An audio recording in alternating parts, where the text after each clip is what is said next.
Hi, fellow book lovers. I'm Sophie, and welcome to my channel. In front of me, I have got a huge book haul, which has been building up for about a month or so now, I suppose. So it's about time I actually go through them so I can put them away on the shelf. I'm going to go get straight into it. So my first book is Sadie Smith on Beauty. Now, I'm going to be honest, the only reason I picked this up was because Dawn French mentioned it in Vicar of Dibley. Yeah, I know. I love Vicar of Dibley though. So I picked this one up. It was on a free bookshelf actually. So um, a lot of these books actually I got on a free bookcase. There's quite a few of them around my area, mainly in phone boxes, and there's one really good one in a bus shelter, which I get a lot of my books from. But this one is Why do we fall in love with the people we do, and why do we visit our mistakes on our children? What makes life truly beautiful? Set in New England mainly and London partly, On Beauty concerns a pair of feuding families, the Belsies and the Kipps, and a clutch of doomed affairs. It puts low morals among high ideals and asks some searching questions about what life does to love. For the Belsies and the Kipps, the confusions, both personal and political, of our uncertain age are about to be brought close to home, right to the heart of family. So, even though I only bought that because of a TV programme, it is a book that I would be interested in reading. So, I'm glad I did actually pick that up, and I will give that a go. Probably not for a little while. I mean, I've got quite an expensive TBR list as it is, but it will be going on hopefully in the next year or so. But a few days after I got this one, I actually found another of Sadie Smith's books, and this one is Swing Time. So I thought, as I'd already got one of her books, I'd pick up another one as well. How do we become who we are? Can we ever truly escape our origins? And must we dance to music of our time? Set in London, New York, and West Africa, Swing Time is about two brown girls from Wilsden who dream of being dancers. Only one, Tracy, has the talent. The other has ideas which take her further than she could ever have imagined. It is a story of finding happiness in the meanest of places and feeling sad when all around you are happy. It's about the choices we make and the choices made for us. Above all, it's a tale of the friendships that uncast define us and change us. So that does sound good as well. Um, these sort of ideals as well that you read about in both of these books are so common nowadays, and it's quite sad to think of how common all these hardships actually are. So reading how these people actually overcome them and embrace them, I suppose a fair word for it, would be quite a good read. Oh, right. Now these books I've got in front of me, I've never actually heard of before, but I really liked the covers. So I picked them up and have actually found out that it's a lot of them, so I'm going to have to keep going with them. But there are these ones, the School for Good and Evil, and I've got three of them: A World Without Princes, The Last Ever After, yep, and oh, I think this one must be the first one because it's literally just the School for Good and Evil. So, but it's one witch girl, one princess, one happily never after. One best friend, one true love, choose your ever after, and not every story has a happy ending. And these are the sort of books that I read. I'm quite into academies and schools, and especially the witchcraft type anyway. So I'm only going to read the back of the first book because obviously, because I haven't got all of them, I don't want to read all of the backs just in case. That's just the way I don't like spoilers. I like to read things brand new. Sophie had waited all her life to be kidnapped. Wow, that's an interesting thought. Every 4 years, 2 children are stolen away from Gavildon, never to return. Most children fear being taken to the school for good and evil, but not Sophie. Mm. She has dreamt all her life of being a princess and believes the school could be her chance. Her best friend Agatha has other ideas. When the 2 girls are taken, things don't quite go to Sophie's plan, because sometimes the princess and the witch don't look like they do in fairy tales. See, this it does sound really good, so I really, really want to collect all of these so that I can read them. I do love the sound of this. It's so maintained. Annie, thank you so much for bringing these out. I'm definitely looking forward to trying those. Next book I've got is Seven Lies by Elizabeth Kay. Another one that I got from a free bookcase. She tells you everything except the truth. It all started with one little lie. Jane and Marnie have been inseparable since they were 11 years old. They have a lot in common. In their early 20s, they both fell in love and married handsome young men, but Jane never liked Marnie's husband. He was always so loud and obnoxious, so much larger than life. Which is rather ironic now, of course, because if Jane had been honest, if she hadn't lied, then perhaps her best friend's husband might still be alive. This is Jane's opportunity to tell the truth. The question is, do you believe her?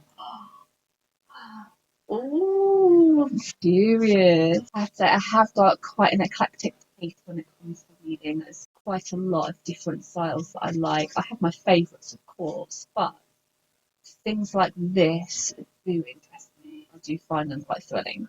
Now, I love this cover.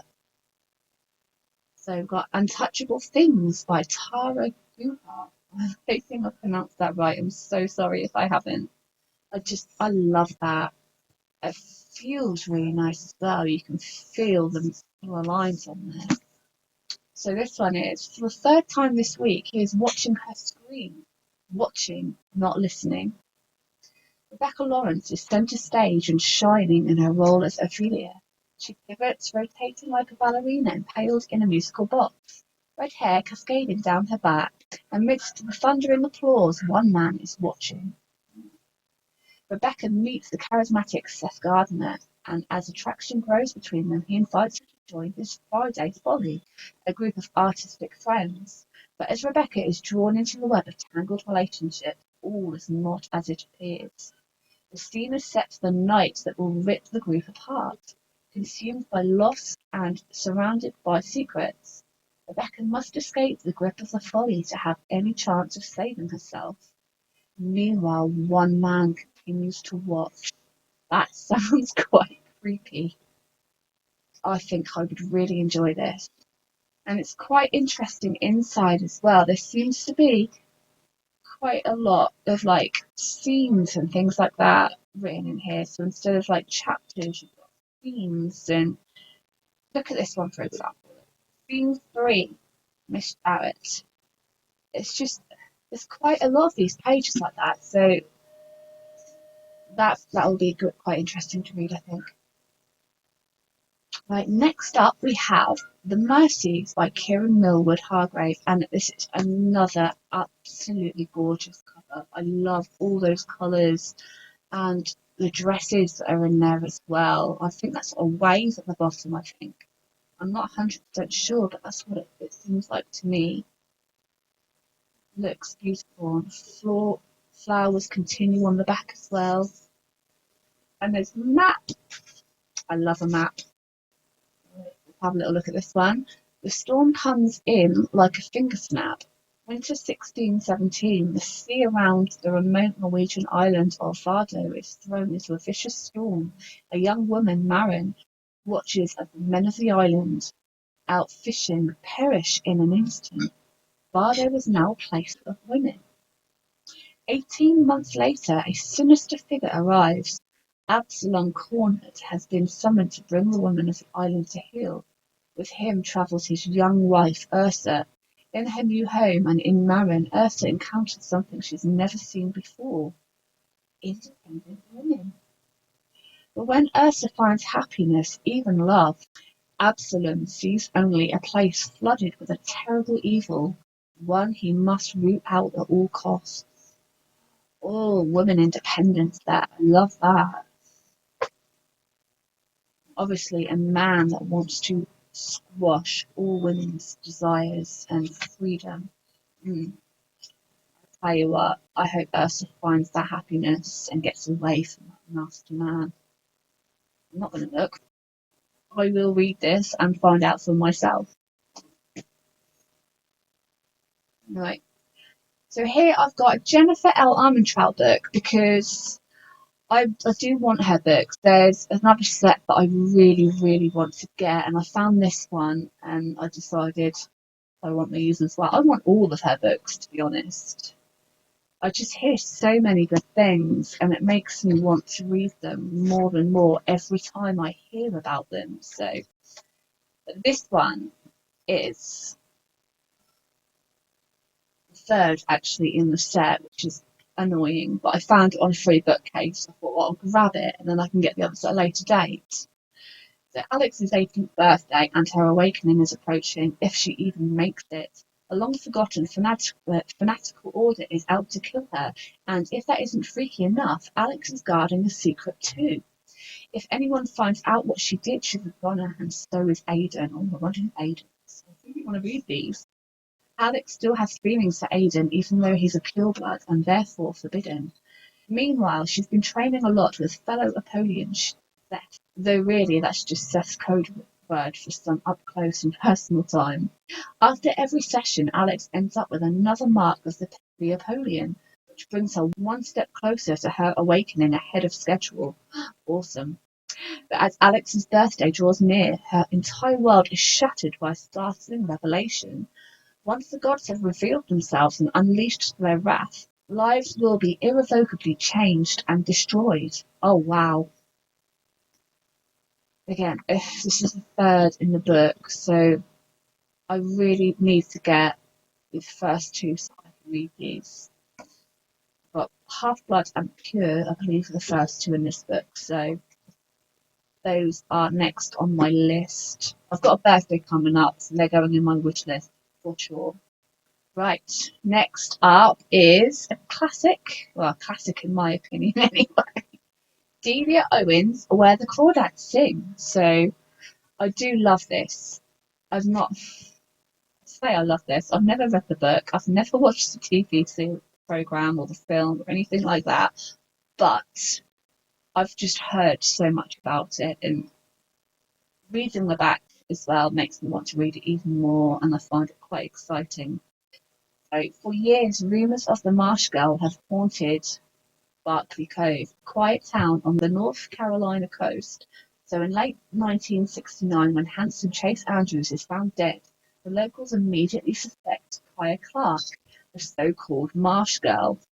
But Kaya is not what they say. Sensitive and intelligent, she has survived for years alone in a marsh that she calls home, finding friends in the gulls and lessons in the sand. Then the time comes when she learns to be loved. When two young men from town become intrigued by her wild beauty, Kaya opens herself to a new life until the unthinkable happens. Oh, I just want to know what that is. That just sounds so sweet. It really does.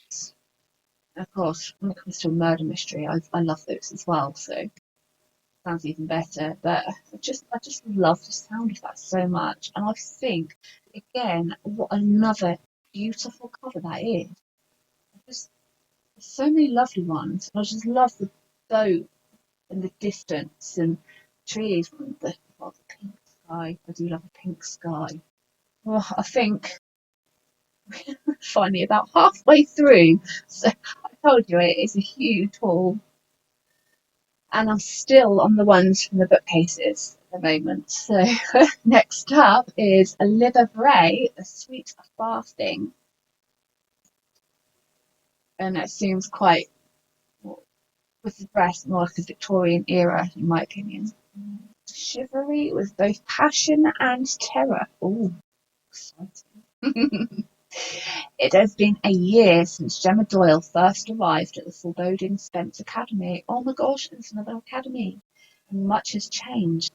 having bound the wild dark magic of the realms to her. Oh wow, this sounds really exciting already. Gemma has forged unlikely and unsuspected friendships with Anne and Felicity and Kartik, the exotic young man whose companionship is forbidden. Ooh, forbidden. She has also come to an uneasy, tenuous truce with the fearsome creatures of the realms. But now the time has come to test the strength of those bonds. As her friendships with Felicity and Anne faces its gravest trial, and with the Order wrapped into control of the realms, Gemma is compelled to decide once and for all which path she is meant to take. Destiny threatens to set chaos loose, not only in the realms but also upon the rigid Victorian society, whose rules Gemma has both defied and followed. Where does Gemma really belong, and will she? Can she survive? So I don't think this is the first. I think again there's more in front of that. So that's another one that I will have to collect. But Victorian Magic Academy, that sounds quite interesting.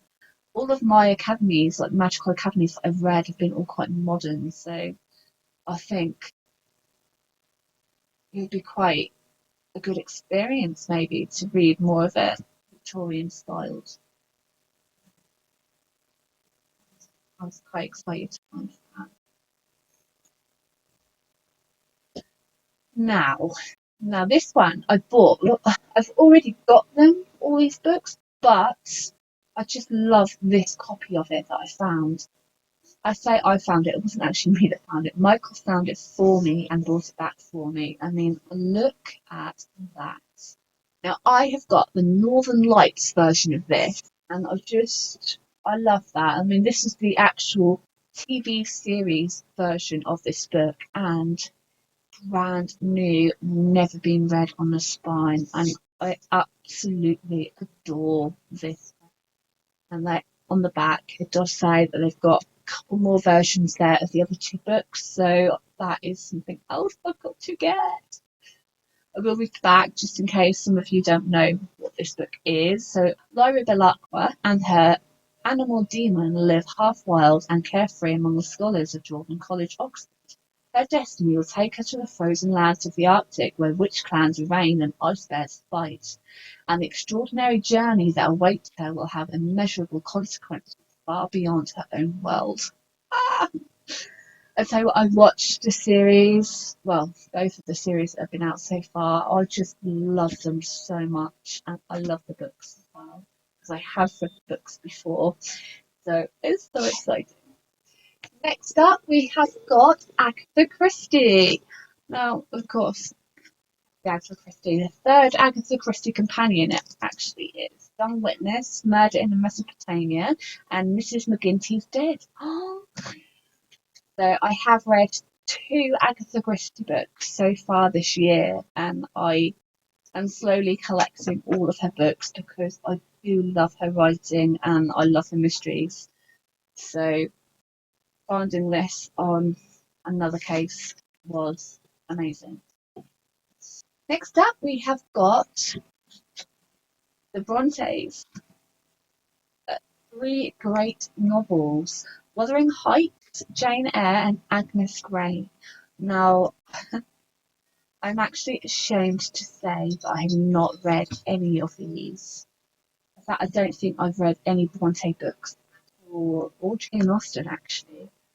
I know some of the stories. I don't know any of these stories, but my sister has been reading quite a lot of the classics, and she has told me that they are brilliant. So I'm going to sit and I'm going to read them finally. And I quite like the fact that there was three in one. So I thought, well, if I pick up the one book, then I'm reading three.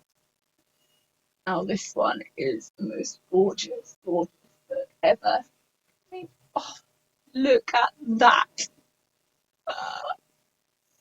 I don't think it's ever been read. It's just absolutely beautiful.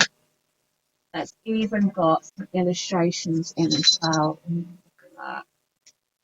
But yes, this is Jane Austen, the complete novel. So, I am gonna read this. I'm gonna be so careful because I do not want to damage this at all. But it is the most beautiful copy I could have found ever. Completely free, again, on one of the free little libraries you can get. And I love the fact that this has started being a thing now where you can actually go to these libraries and find them. We have actually got our own library just outside our door, so we do what we can. And we run a major school run, so it's good to help like try and get kids reading and stuff like that as well. So this next book that I'm going to do is actually a middle grade book that I saw recommended on a booktube channel. I can't remember which booktube channel it was that recommended it, but it was one of her favourites. And when she was describing it to me, I ended up actually buying it then and there. So that is The Ghouls of Hellfair by Nick Tomlinson. And I have to say that is actually quite a nice copy as well. Unread. I bought it brand new on Amazon. That the scariest legends are about to come true. And for a middle grade book, this does sound really quite good, actually. I mean, I do like my middle grade books. I have got a few at home myself. I like these, and I will go through those on another video. So, young historian Molly Thompson suspects that creepy legends of Hellfair are starting to come true, but when her mother bans her from doing any further research, Molly and her friends become covert monster hunters in order to save their town. Someone is secretly trying to summon Hellfair's mythical monsters, and with the election of a new mayor looming, everything and everyone is becoming increasingly suspicious.